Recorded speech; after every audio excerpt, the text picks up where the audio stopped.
So other things that we looked at besides of creative ways to use your internal crews to make improvements or use them to kind of save money on the property level is there was also no markup on the maintenance. So that was a helpful side of it. But then there's other things like, are you charging fees to rent the unit? You want to incentivize a leasing agent so they answer the text at 9:00 at night, right? So I understand a bonus, but there's different levels. One person would say that leasing agent would get $500 for a bonus to lease the unit, where another management company would say it's 1 month's rent. And that's a pretty big difference. Yeah. And so, how those fees really pan out, the overall fees and gross revenue on the property were pretty similar. I've seen anywhere from, 3.5% to 7%.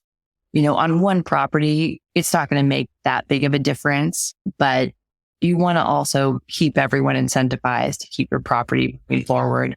And he had the one we went with had a lot of creative ideas of how we could add washer dryers to the units. You get a different type of tenant profile when you start adding things like washer dryers to the units, and ways that he's been able to do it also on some of his other properties. He had some creative ways for us to kind of increase that overall income that it just made sense for us to go one way versus the other. But you have to go with your gut on this, right? There's not you won't know until you really get into it, right? But I think the person we chose, their kind of history aligns more with my husband's history on, growing up in the apartment business. And I think similar mindset will also hopefully end with similar decision making when you come down to some of these hard decisions to make as a property manager or property owner.